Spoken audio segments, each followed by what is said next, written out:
Hey guys, welcome back to my channel Harshitha Datta. ఇంకో 2 డేస్లో వినాయక చవితి వస్తుంది.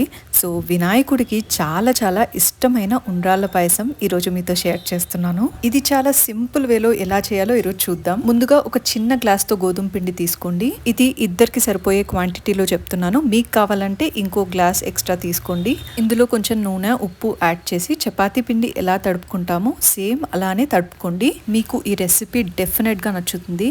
పండగలకనే కాకుండా ఎప్పుడైనా చపాతీ చేసినప్పుడు చిన్న పిండి ముద్ద మిగిలిపోతే కూడా మీరు ఈజీగా సింపుల్గా ఉండ్రాళ్ళ పాయసం చేసుకోవచ్చు. పిండి తడిపేసుకున్నాక ఇలా మూత పెట్టి ఒక 10 మినిట్స్ దాకా అలానే ఉంచండి. మనము ఉండ్రాళ్ళు చేసుకునేటప్పుడు అతుక్కోకుండా కోటింగ్ అనేది చేసుకోవాలి.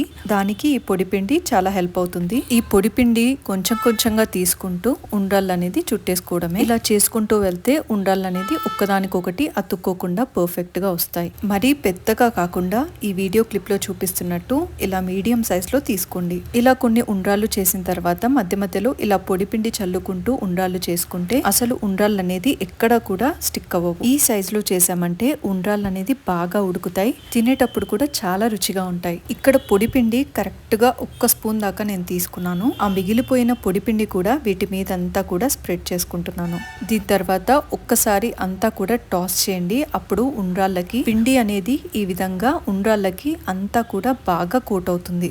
ఇలా చేసామంటే చాలా ఈజీగా మనకి ఉండ్రాళ్ళ పాయసం అనేది రెడీ అయిపోతుంది. పండగ రోజు కూడా ఈ ప్రాసెస్ తో చేసామంటే తేలిగ్గా హడావిడి లేకుండా ప్రిపేర్ చేసుకోవచ్చు. ఇప్పుడు ఈ ఉండ్రాళ్ళని ఉడికించుకోవడం కోసం ఒక చిన్న ప్రెషర్ కుక్కర్ లో 2 స్పూన్స్ దాకా నెయ్యి వేసుకోండి. నెయ్యి కొంచెం వేడయ్యాక ఇలా ఉండ్రాళ్ళన్నిటినీ వేసేసుకోండి. ఉండ్రాళ్ళు అనేది విరక్కుండా ఉండడం కోసం ఇది గరిటెతో కాకుండా మామూలుగా ఇలా టాస్ చేసేసుకోండి. ఇలా ఒక 2-3 మినిట్స్ ఉంచి తర్వాత ఇందులోకి ఏ గ్లాస్ తో అయితే మనం పిండిని తీసుకున్నామో అదే గ్లాస్ తో ఒక 5 గ్లాసెస్ దాకా వాటర్ వేసేసుకోండి. మూత పెట్టి ఒక 4 విజిల్స్ వచ్చేదాకా ఉడికిస్తే ఉండ్రాళ్ళు అనేవి బాగా ఉడికిపోతాయి. ఈ విధంగా ఉండ్రాళ్ళు అనేది పర్ఫెక్ట్ గా ఉడికిపోయిన తర్వాత ఇవి బాగా ఉడికిపోయాకే మనం బెల్లం వేసేసుకోవాలి. బెల్లం అనేది ముందుగానే వేసేస్తే ఉండ్రాలు సరిగా ఉడకవు కాబట్టి పిండి మనం ఏ గ్లాస్ తో అయితే తీసుకున్నామో దానికంటే కూడా కొంచెం ఎక్కువగానే బెల్లం అనేది మనం వేసుకోవాలి. పాయసం అనేది కొంచెం చిక్కబడడానికి కొంచెం పిండిని ఇలా వాటర్ లో మిక్స్ చేసుకొని పాయసంలో వేసేసుకోండి. ఇలా వేసాక పాయసం అనేది చక్కగా దగ్గర పడిపోతుంది.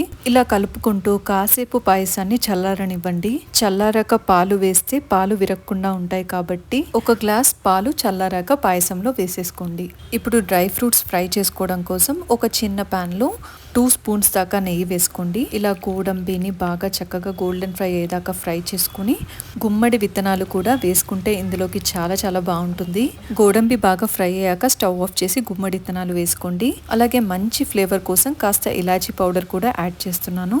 అంతా కూడా బాగా కలిపేసుకొని పాయసంలో వేసేసుకోండి. ఇప్పుడు మన ఉండ్రాళ్ళ పాయసం అయితే రెడీ అయిపోయింది. సో వేడి వేడిగా ఇది సర్వ్ చేసుకుంటే చాలా చాలా బాగుంటుంది. చూసారుగా, చాలా సింపుల్ గా ఈజీగా ఈ పాయసం అనేది మనం ప్రిపేర్ చేసుకోవచ్చు.